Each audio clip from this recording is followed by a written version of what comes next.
저는 22살에 부모님을 잃었습니다. 교통사고였죠. 갑작스럽게 세상에 혼자 남겨진 저에게는 고등학생인 동생 수민이와 중학생인 막내 수철이가 있었어요. 그때부터 제 인생은 완전히 바뀌었습니다. 장례를 치르고 나니 빚더미가 남았어요. 부모님이 운영하시던 작은 식당도 적자 상태였고 보험금으로는 턱없이 부족했습니다. 저는 대학을 포기하고 일을 시작했어요. 낮에는 회사에서 일하고 밤에는 편의점 알바를 했습니다. 언니 미안해. 내가 공부를 포기할게. 수민이가 어느 날 저에게 말했을 때 제 가슴이 찢어지는 것 같았어요. 하지만 저는 단호하게 고개를 저었습니다. 절대 안 돼. 너는 꼭 대학 가야 해. 언니가 다 해결할 테니까 걱정하지 마.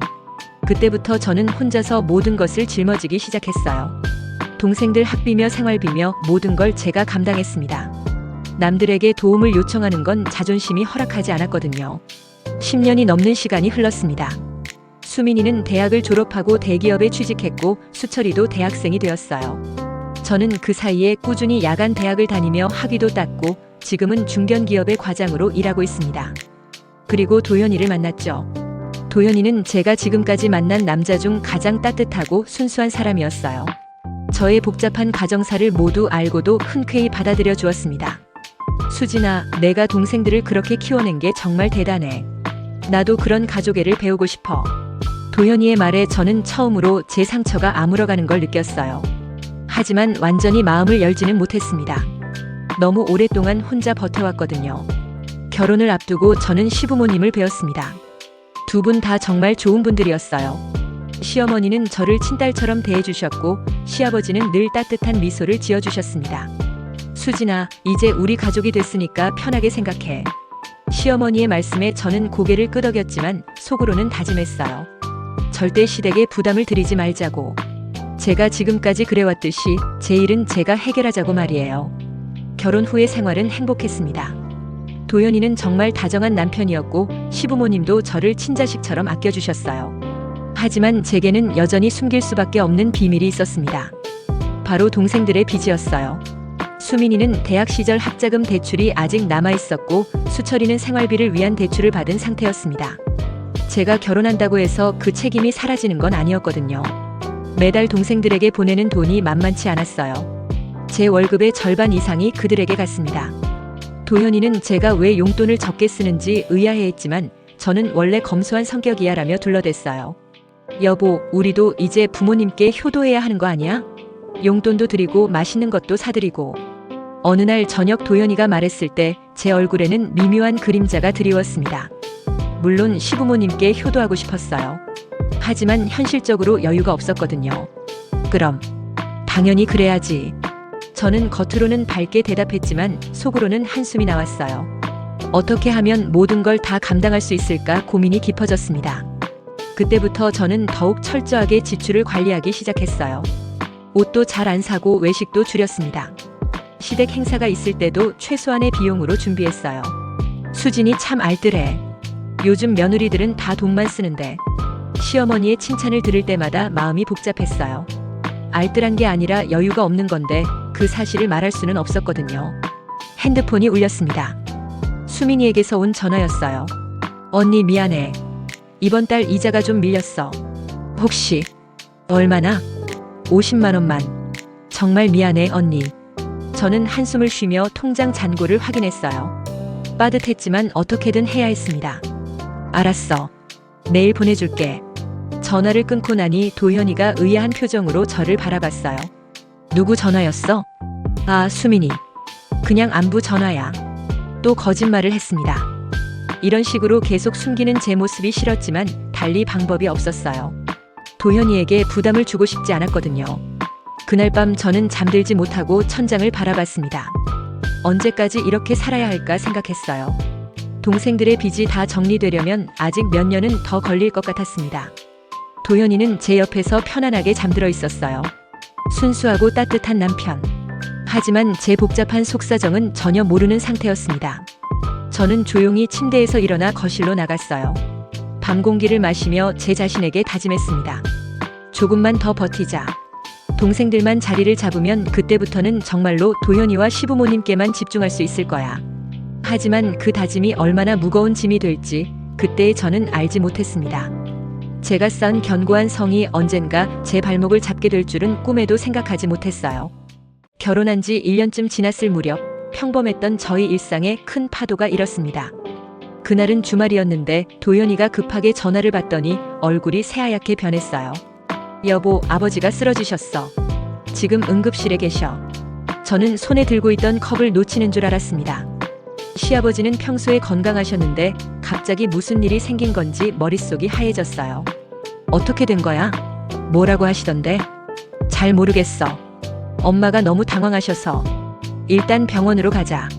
저희는 급하게 병원으로 달려갔습니다. 응급실 앞에서 시어머니가 울고 계셨어요. 평소에 그렇게 단단하셨던 분이 완전히 무너져 있는 모습을 보니 가슴이 먹먹해졌습니다. 어머니, 괜찮으세요? 제가 다가가자 시어머니는 제 손을 꼭 잡으셨어요. 수진아, 아버지가 갑자기 호흡 곤란을 호소하시더니 의식을 잃으셨어. 어떡하지? 저는 시어머니를 달래면서도 속으로는 불안했어요. 무슨 병인지도 모르는 상황에서 최악의 경우를 생각하지 않을 수 없었거든요. 몇 시간 후 의사가 나왔습니다. 그분의 표정부터 심상치 않았어요. 가족분들과 상담이 필요합니다. 상담실에서 들은 이야기는 정말 충격적이었습니다. 폐암 말기입니다. 이미 많이 진행된 상태라 수술은 어려울 것 같고 항암 치료를 받으시더라도. 의사의 말이 계속 이어졌지만 저는 제대로 듣지 못했어요. 머릿속에는 온통 다른 생각들이 돌고 있었거든요. 폐암 말기라면 치료비가 얼마나 들까? 항암 치료비는 보험이 안 되는 게 많다던데. 시어머니와 도현이가 눈물을 흘리는 동안 저는 차가운 현실을 계산하고 있었습니다. 물론 시아버지가 아프시다는 게 슬프고 걱정됐어요. 하지만 동시에 경제적 부담에 대한 걱정이 앞섰던 것도 사실입니다. 얼마나 많은 비용이 들까요? 제가 조심스럽게 물어보자 의사는 잠시 망설이더니 대답했어요. 치료 방법에 따라 다르겠지만 월 몇백만 원은 각오하셔야 할 것 같습니다. 그 순간 제 심장이 쿵 떨어지는 걸 느꼈어요. 월 몇백만 원이라니. 저희 가게로는 감당하기 어려운 금액이었습니다. 집으로 돌아오는 길에 도연이가 말했어요. 여보, 우리도 모아둔 돈이 없잖아. 어떻게 하지? 제가 그렇게 말한 이유는 정말 솔직한 현실이었어요. 저는 계속 동생들에게 돈을 보내고 있었고 도연이 역시 많은 저축이 있는 상태가 아니었거든요. 걱정 마. 내가 어떻게든 할게. 도연이는 순진하게 대답했지만 저는 그 말이 얼마나 현실과 동떨어진 건지 알고 있었어요. 도연이의 월급으로는 시아버지 치료비까지 감당하기 어려웠거든요. 그날 밤 저는 잠들지 못하고 계산기를 두드렸습니다. 시아버지 치료비, 동생들 빚 상환, 생활비까지. 아무리 계산해도 답이 나오지 않았어요. 핸드폰이 울렸습니다. 수철이에게서 온 전화였어요. 누나, 미안해. 이번에 취업 준비 때문에 학원비가 필요해. 200만 원 정도. 수철아, 지금은 좀 어려워. 시아버지가 아프셔서. 아, 그래? 그럼 어쩔 수 없지. 내가 다른 방법을 찾아볼게. 전화를 끊고 나니 죄책감이 밀려왔어요. 동생에게도 도움을 주지 못하고 시아버지 치료비도 걱정되고 저는 완전히 사면초가에 몰린 기분이었습니다. 다음 날부터 시아버지의 본격적인 치료가 시작됐어요. 입원비부터 각종 검사비, 약값까지 하루하루 나가는 돈이 만만치 않았습니다. 수진아, 고마워. 내가 이렇게 신경 써줘서. 시어머니가 제게 감사 인사를 하실 때마다 마음이 복잡했어요. 저는 정말로 시아버지를 위해서가 아니라 어쩔 수 없어서 하고 있는 일이었는데 말이에요. 병실에서 시아버지를 돌보면서 저는 자꾸 시계를 봤어요. 회사 일도 신경 쓰여야 했고 집에 가서 처리해야 할 일들도 많았거든요. 아버지, 제가 잠깐 회사 일 때문에 나갔다 올게요. 그래, 수진아. 내일이 더 중요하니까 신경 쓰지 마. 시아버지의 배려 깊은 말씀이 오히려 제게는 부담이었어요. 좋은 며느리가 되고 싶었지만 현실적인 제약이 너무 많았습니다. 그 무렵 수민이에게서 연락이 왔어요. 언니, 진짜 미안한데 회사에서 교육비 지원을 받으려면 선불로 내야 해서. 혹시 300만 원 정도. 수민아, 지금 시아버지가 아프셔서 정말 어려워. 아, 그렇구나. 그럼 어쩔 수 없지. 나중에 여유될 때.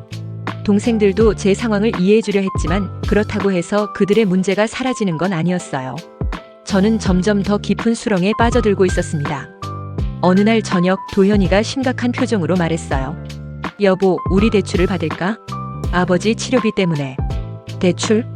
제가 놀라자 도현이는 고개를 끄덕였어요. 다른 방법이 없는 것 같아. 적금도 다 깨고 보험도 해약하고 해봤는데 턱없이 부족해. 그 순간 저는 정말로 막막했어요. 이미 제가 동생들 때문에 빚이 있는 상황인데 여기서 또 대출을 받는다면 저희 가정 경제는 완전히 파탄날 것 같았습니다. 좀 더 생각해봐. 다른 방법이 있을지도 몰라. 다른 방법이 뭐가 있어? 부모님께 손 벌릴 수도 없고. 도현이의 말에 저는 할 말이 없었어요. 정말로 달리 방법이 없어 보였거든요. 하지만 동시에 이 모든 상황이 너무 버거웠습니다. 그날 밤 저는 베개에 얼굴을 묻고 소리 없이 울었어요. 시아버지는 정말 좋은 분이셨고 당연히 치료받으셔야 했습니다. 하지만 제게는 감당하기 어려운 현실이었어요. 이런 제 마음을 누구에게 털어놓을 수 있을까요? 도현이에게는 동생들 빚 이야기를 아직 하지 못했고 시부모님께는 더더욱 말씀드릴 수 없었습니다. 저는 완전히 혼자였어요. 시아버지의 항암 치료가 시작된 지 한 달이 지났습니다. 매주 병원을 오가며 치료비가 눈덩이처럼 불어났어요.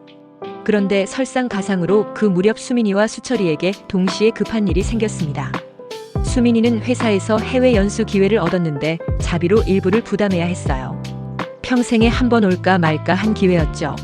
수철이는 취업을 위한 자격증 시험 준비로 학원비와 시험비가 필요했습니다.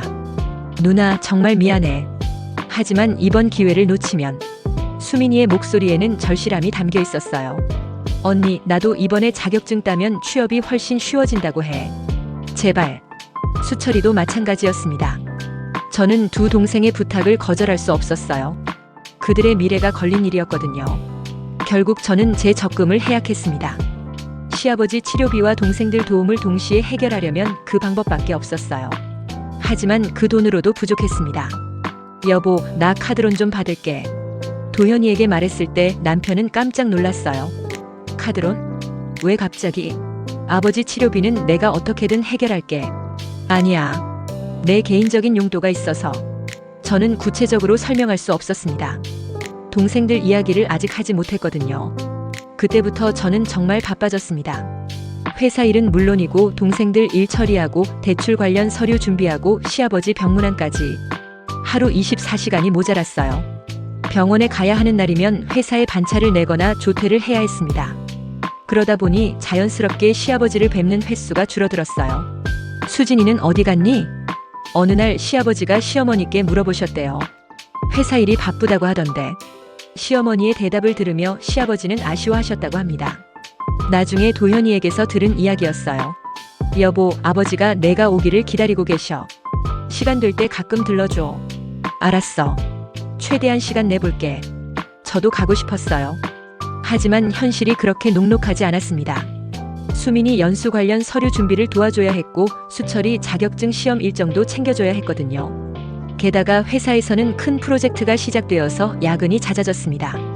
과장인 저로서는 팀을 이끌어야 하는 책임이 있었어요. 수진 과장님, 내일 고객사 미팅 준비 어떻게 되고 있나요? 네, 거의 다 준비됐습니다. 업무에 집중하려고 해도 자꾸 다른 걱정들이 머릿속을 맴돌았어요. 시아버지 치료비는 어떻게 마련할지, 동생들 도움은 언제까지 계속해야 할지. 어느 날 저녁 늦게 집에 돌아왔는데 도현이가 심각한 표정으로 앉아 있었어요. 여보, 오늘 엄마가 전화하셨어. 무슨 일이야? 아버지가 내가 자주 안 온다고 서운해하신다고. 며느리가 이렇게 무관심해도 되냐고. 그 말을 들으니 가슴이 찔렸어요. 저도 시아버지를 뵙고 싶었거든요. 하지만 현실적으로 불가능했습니다. 나도 가고 싶어. 하지만 회사 일이 너무 바빠서. 회사 일보다 가족이 더 중요한 거 아니야? 도현이의 말에 저는 할 말이 없었어요. 맞는 말이었거든요. 하지만 제가 처한 상황을 설명할 수는 없었습니다. 그 무렵 수민이에게서 또 연락이 왔어요. 누나, 연수비 추가로 50만 원 더 필요해. 환율이 올라서. 수민아, 지금 정말 어려워. 누나, 제발. 이번이 마지막이야. 저는 결국 또 돈을 보내줬어요. 하지만 그 때문에 시아버지 병원비가 부족해졌습니다. 여보, 이번 달 치료비가 좀 부족해. 어떻게 할까? 도현이에게 말하니까 남편도 당황했어요. 어떻게 부족해? 계획대로 하면 될 텐데. 갑자기 추가 검사가 생겨서 또 거짓말을 했습니다. 사실은 수민이에게 돈을 보내서 부족한 건데 그 말을 할 수 없었어요. 시어머니와의 관계도 어색해지기 시작했어요. 예전에는 자주 안부 전화를 드렸는데 요즘엔 너무 바빠서 그럴 여유가 없었습니다. 수진아, 요즘 연락이 뜸하네. 시어머니가 조심스럽게 말씀하실 때마다 죄송한 마음이 들었어요. 죄송해요, 어머니. 요즘 회사 일이 너무 바빠서. 그래도 가끔은 안부 전화라도 해줬으면 좋겠어. 시어머니의 서운함이 목소리에 배어 있었어요. 저도 그 마음을 이해했지만 도저히 여유가 없었습니다. 어느 날 밤늦게 혼자 집에서 서류 정리를 하고 있는데 수철이에게서 전화가 왔어요. 언니 미안해. 기숙사비 납부일이 내일까지인데 깜빡했어. 얼마야? 80만 원. 저는 한숨을 쉬었어요. 통장에는 시아버지 다음 달 치료비로 모아둔 돈밖에 없었습니다. 수철아, 정말 어려워. 며칠만 기다릴 수 있어? 언니, 내일까지 안 내면 퇴소당해. 제발. 결국 저는 또 돈을 보내줬어요. 그리고 시아버지 치료비는 다시 카드로 결제해야 했습니다. 그날 밤 도현이가 제게 다가와서 말했어요. 여보, 요즘 내가 너무 변한 것 같아. 무슨 일 있어? 무슨 소리야? 그냥 피곤해서 그래. 아니야. 뭔가 다르다고. 예전같이 편하게 이야기하지도 않고. 도현이의 지적이 맞았어요. 저는 점점 더 많은 것을 숨기고 있었고 그 때문에 남편과도 거리가 생기고 있었습니다. 그냥 일이 많아서 스트레스 받고 있어. 이해해줘. 하지만 도현이는 여전히 의아한 표정이었어요. 제가 뭔가 숨기고 있다는 걸 느끼는 것 같았습니다. 시아버지 병문안을 3주째 못 갔을 때 시어머니에게서 차갑게 식은 목소리로 전화가 왔어요. 수진아, 아버지가 내가 언제 올지 계속 물어보신다. 정말 그렇게 바쁘니? 어머니, 정말 죄송해요. 이번 주말에는 꼭. 주말에도 일하는 회사가 어디 있어? 솔직히 말해봐. 아버지가 아픈 게 귀찮은 거 아니야? 시어머니의 직설적인 말에 저는 가슴이 찔렸어요. 그런 게 아니에요. 정말 바빠서. 바쁘면 시간을 만드는 게 며느리 도리 아니겠니? 전화를 끊고 나니 눈물이 났어요. 시어머니의 말이 틀린 건 아니었거든요. 하지만 제 상황을 설명할 수는 없었습니다. 그날 밤 저는 거울 앞에 서서 제 모습을 봤어요. 언제부터인가 제 얼굴에는 늘 피곤함이 배어 있었고 눈빛도 예전처럼 맑지 않았습니다. 이런 제 모습이 가족들에게는 어떻게 보였을까요? 시아버지가 입원한 지 3개월이 지났을 무렵 의사는 퇴원을 권했습니다. 더 이상 병원에서 할 수 있는 치료가 제한적이라는 이유였어요. 집에서 편안하게 지내시는 것이 낫겠다는 말씀이었습니다. 그날 아침 저는 회사에 연차를 내고 퇴원 준비를 도우러 갔어요.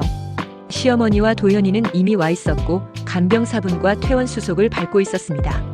수진아, 고생 많았어. 오늘 퇴원하면 집에서 편히 모시면 되겠지? 시어머니가 말씀하실 때 저는 고개를 끄덕였지만 속으로는 복잡했어요.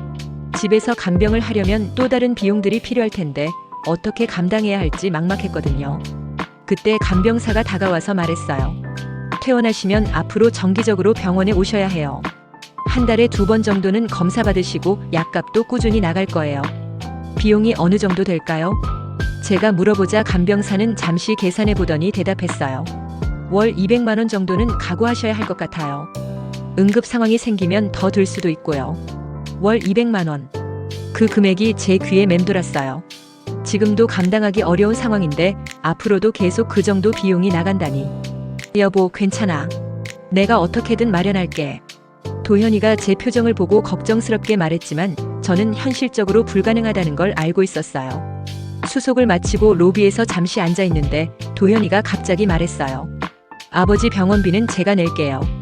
그 말을 듣는 순간 저는 가슴이 쿵 내려앉았어요. 도현이는 자신의 월급으로 그 큰 금액을 감당할 수 있다고 생각하는 것 같았거든요. 도현아, 그게 가능할까? 너 월급으로. 제가 조심스럽게 말하자 도현이는 단호하게 대답했어요. 할 수 있어. 내 적금도 있고 보험도 해약하면 돼. 그때 제 안에서 뭔가 터져버렸어요. 지금까지 쌓였던 스트레스와 불안감이 한꺼번에 폭발한 거죠. 곧 돌아가실지도 모르는 분한테 그 큰 돈을 왜 써야 하는데? 제 입에서 그런 말이 나왔을 때 저 자신도 깜짝 놀랐어요. 정말 하고 싶었던 말이 아니었는데 통제할 수 없이 튀어나온 거였습니다. 병원 로비가 순식간에 조용해졌어요. 시어머니는 충격받은 표정으로 저를 바라봤고 도현이는 믿을 수 없다는 듯한 눈으로 저를 쳐다봤습니다. 수진아, 너 지금 뭐라고 했니? 시어머니의 목소리가 떨렸어요. 아니에요. 제가 잘못 말한 거예요. 그게 아니라. 저는 황급히 변명하려 했지만 이미 상황은 돌이킬 수 없는 지경이 되었어요. 돈. 너는 돈밖에 모르니? 시어머니가 목소리를 높이시자 주변 사람들이 저희를 쳐다보기 시작했어요. 어머니, 그게 아니에요. 제가 요즘 너무 스트레스를 받아서. 스트레스? 시아버지가 죽어가는데 며느리가 받을 스트레스가 뭐가 있다는 거야? 저는 그 순간 정말로 모든 것을 털어놓고 싶었어요. 동생들 때문에 얼마나 힘든지, 경제적으로 얼마나 어려운지 말이에요. 사실 제가 제 동생들 때문에. 하지만 도현이가 제 말을 끊어버렸어요. 됐어. 집에 가서 이야기하자. 도현이의 표정이 이전과는 완전히 달라져 있었어요. 실망과 분노가 섞인 차가운 눈빛이었습니다.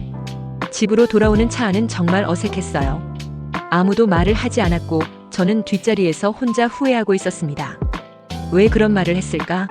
정말 바보같이. 집에 도착하자마자 도현이가 저를 방으로 불렀어요. 수진아, 솔직히 말해봐. 아버지가 돌아가시길 바라는 거야? 그런 게 아니야. 정말 그런 게 아니라고. 그럼 뭐야? 왜 그런 말을 했어? 저는 눈물을 흘리며 진실을 말하려 했어요. 도현아, 사실 나 동생들 때문에 돈이 너무 많이 나가고 있어서. 하지만 도현이는 제 말을 듣지 않았어요. 변명하지 마.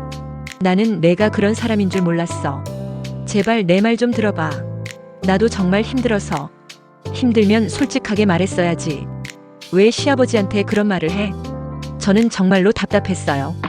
제가 그동안 얼마나 혼자 힘들어했는지, 얼마나 많은 것을 감당해왔는지 아무도 이해해주지 않았거든요. 나는 지금까지 혼자서 모든 걸 감당해왔어. 동생들 빚도 생활비도 다 내가. 그래서? 그게 아버지한테 그런 말할 이유가 돼? 도현이는 끝까지 제 사정을 들으려 하지 않았어요. 저는 그 순간 정말로 절망스러웠습니다. 그날 밤 저는 잠들 수 없었어요. 계속해서 낮에 있었던 일이 머릿속에 맴돌았습니다. 제가 정말 나쁜 사람인 걸까요? 시아버지를 진심으로 걱정하지 않는 며느리인 걸까요? 하지만 동시에 분노도 느꼈어요.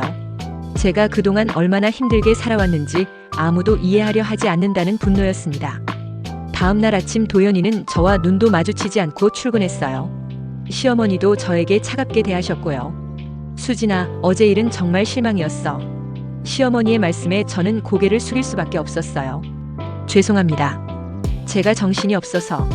정신이 없다고 해서 될 말과 안 될 말이 있는 거 아니겠니? 맞는 말이었어요. 아무리 힘들어도 그런 말을 했어서는 안 되었습니다. 그 후로 며칠 동안 집안 분위기는 최악이었어요.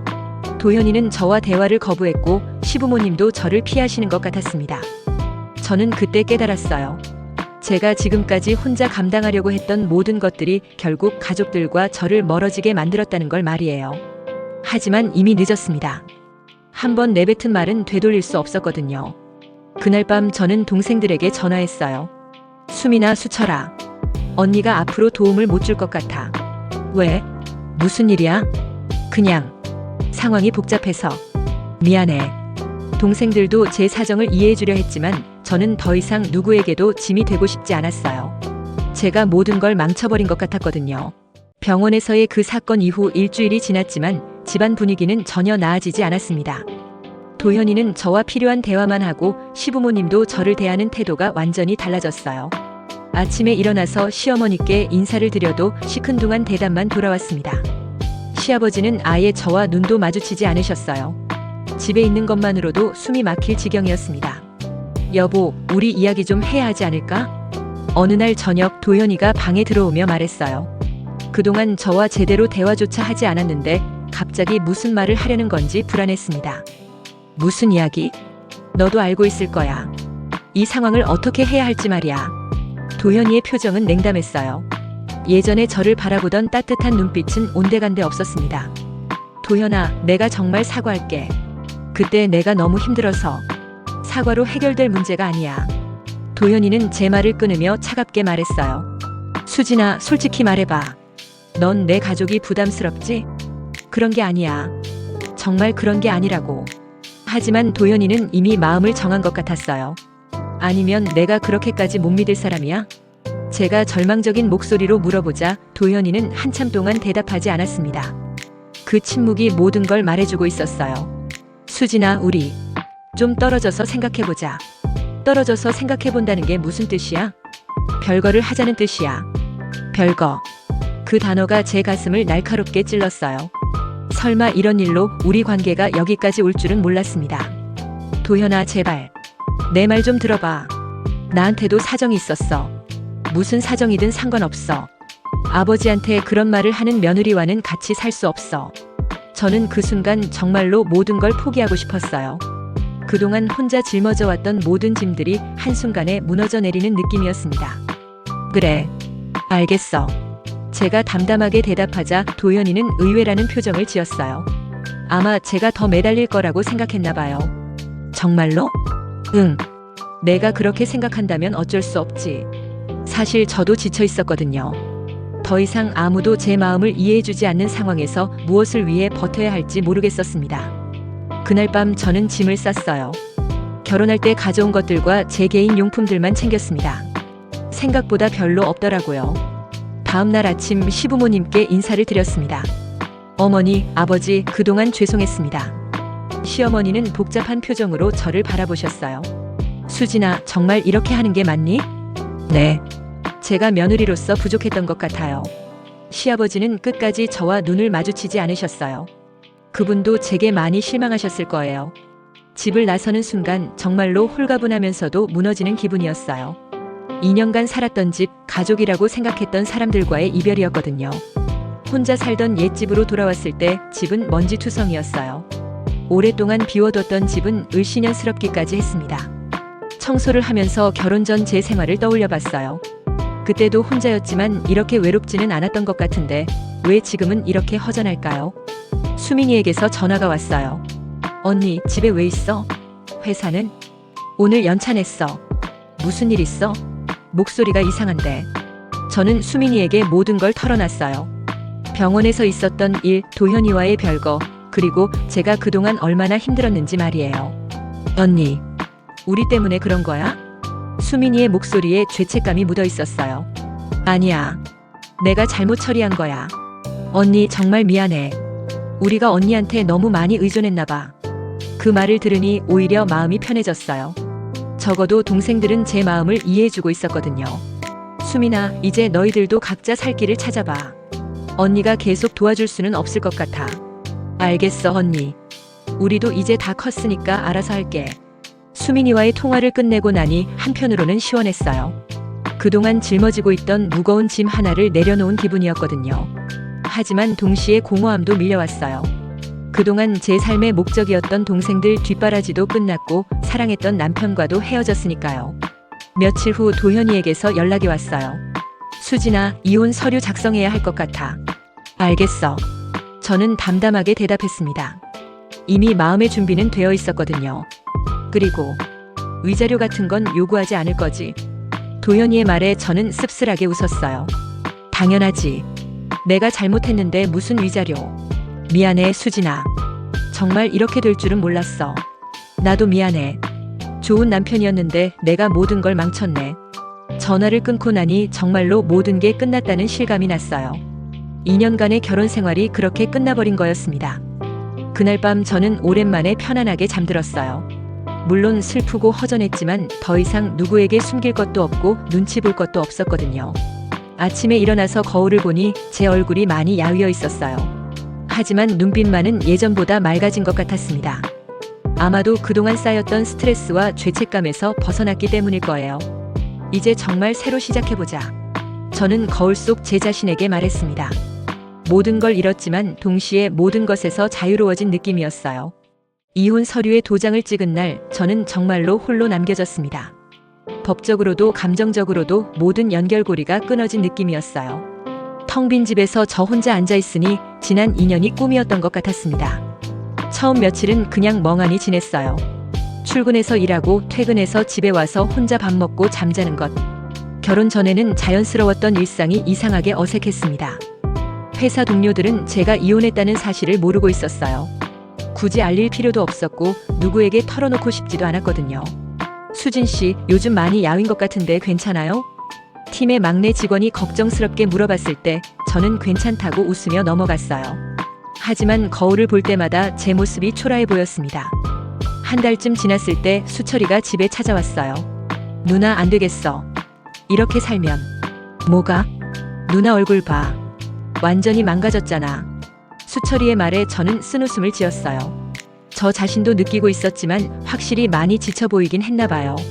괜찮아. 이제 익숙해질 거야. 누나, 우리가 누나를 이렇게 만든 거야? 수철이의 눈에 눈물이 맺혔어요. 그 모습을 보니 제 마음도 울컥했습니다. 아니야. 내가 혼자 감당하려고 해서 생긴 일이야. 누나, 솔직히 말해봐. 우리 때문에 형부와 헤어진 거 맞지? 저는 한참을 망설였어요. 사실대로 말하면 수철이가 죄책감에 시달릴 텐데 그렇다고 거짓말을 할 수도 없었거든요. 일부는 맞아. 하지만 그것만이 이유는 아니야. 누나, 정말 미안해. 우리가 너무 이기적이었어. 수철이는 그날 밤늦게까지 제 옆에서 이야기를 들어줬어요. 제가 그동안 얼마나 힘들었는지, 얼마나 많은 걸 혼자 짊어지고 살았는지 털어놨습니다. 누나, 이제 우리가 누나를 도와줄 차례야. 괜찮아. 이제 혼자 사는 게 편해. 하지만 수철이는 고개를 저었어요. 아니야. 누나는 혼자 살 사람이 아니야. 누군가와 함께 있을 때 더 행복해하잖아. 수철이의 말이 맞았어요. 저는 원래 가족과 함께 있을 때 더 활기찼던 사람이었거든요. 며칠 후 수민이도 찾아왔어요. 회사에서 연차를 내고 온 거였습니다. 언니, 나도 들었어. 수철이한테서. 너까지 왜 와? 바쁠 텐데. 언니, 우리가 정말 모르고 살았구나. 수민이는 제가 준비한 소박한 저녁을 먹으면서 말했어요. 언니가 우리를 위해 얼마나 희생했는지 우리는 전혀 몰랐어. 희생이라고 생각한 적 없어. 너희는 내 가족이니까. 그래도 결혼해서도 계속 우리 뒷바라지를 하게 한 건 잘못된 거야. 수민이의 목소리에 진심 어린 후회가 묻어 있었어요. 언니, 우리 이제 정말 독립할게. 그리고 앞으로는 우리가 언니를 챙길 거야. 그 말을 듣고 있으니 왠지 눈물이 났어요. 그동안 제가 바랐던 게 바로 이런 거였거든요. 동생들이 제 희생을 알아주고 고마워하는 것 말이에요. 언니, 그런데 형부한테는 진짜 우리 얘기 안 했어? 못했어. 너희들 자존심 상할까봐. 언니, 그래서 혼자 다 감당한 거야? 수민이는 한참을 울었어요. 저도 덩달아 울었습니다. 그동안 쌓였던 서러움이 한꺼번에 터져 나온 것 같았어요. 언니, 형부가 알면 달라질까? 모르겠어. 이미 늦었을 거야.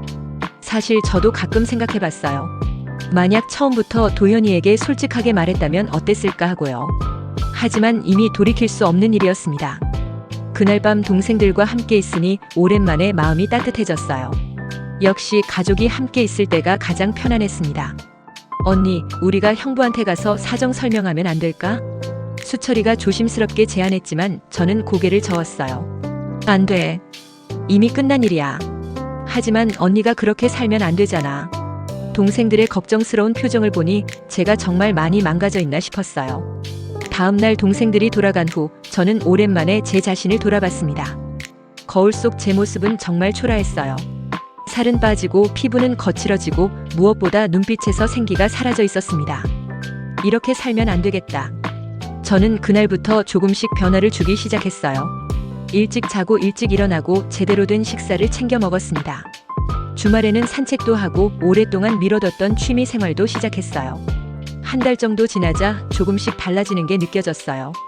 몸도 좀 회복되고 마음도 한결 가벼워졌습니다. 어느 날 회사에서 늦게 퇴근하는 길에 우연히 도현이를 마주쳤어요. 지하철역에서였는데 서로 너무 놀라서 한동안 말을 못했습니다. 수진아, 도현아. 어색한 인사를 나눈 후 도현이가 말했어요. 많이 야윈 것 같은데 괜찮아? 응, 괜찮아. 너는? 나도. 그럭저럭.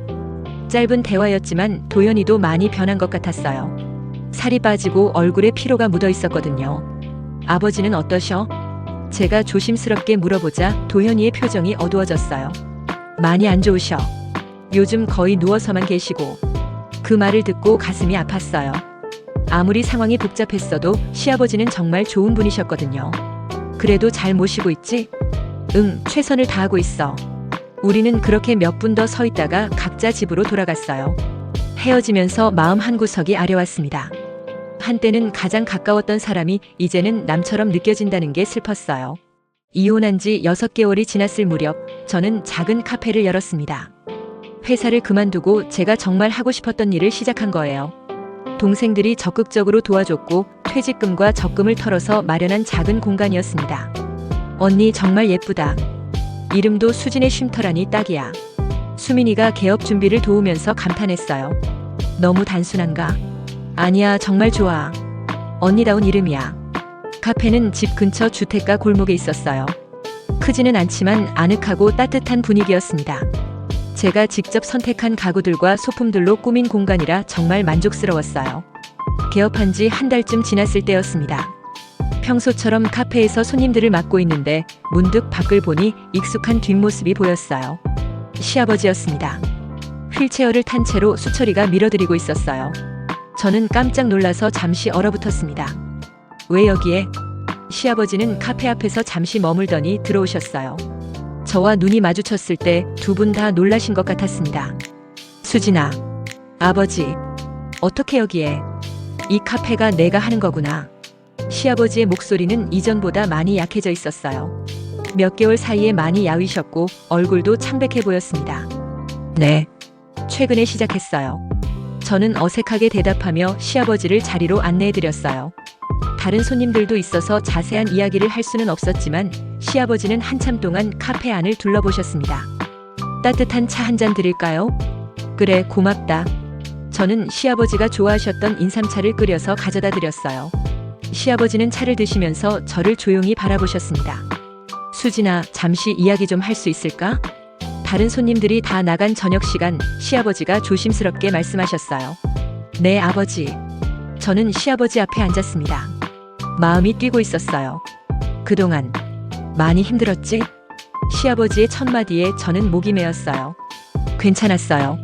아니야, 힘들었을 거야. 나도 이제 좀 알 것 같아. 시아버지는 천천히 말씀하셨어요. 도현이한테서 들었어.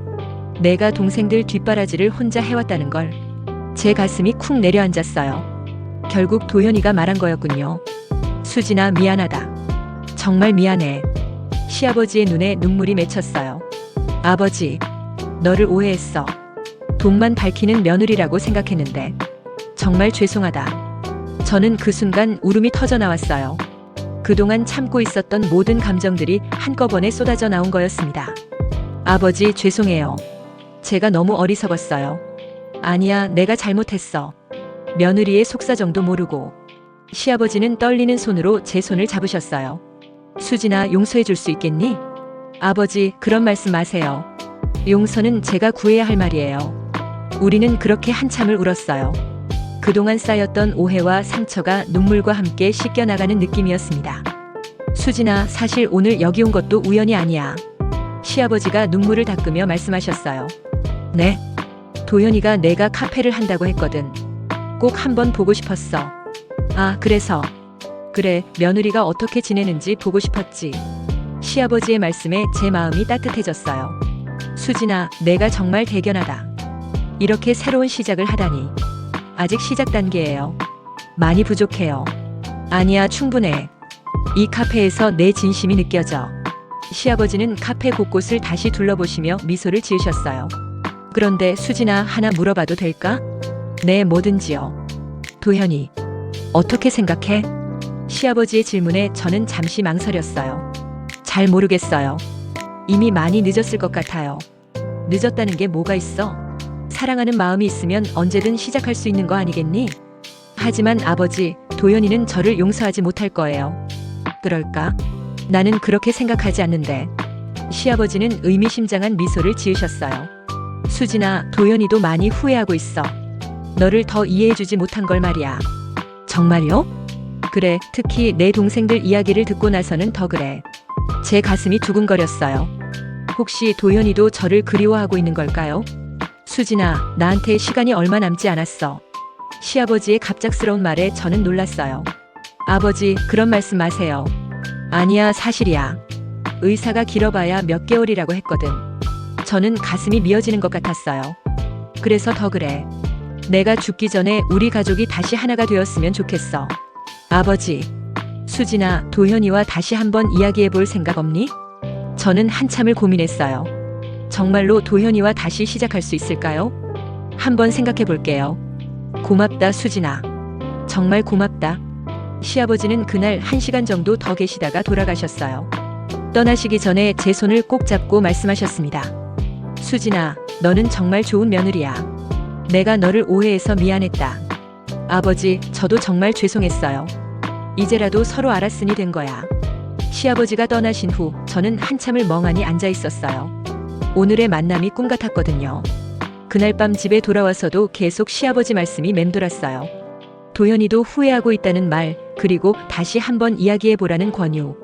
정말로 저희에게 두 번째 기회가 있을까요? 시아버지와 화해한 지 일주일 후 예상치 못한 사람이 카페에 나타났습니다. 문을 열고 들어서는 순간 저희는 서로를 바라보며 말문이 막혔습니다.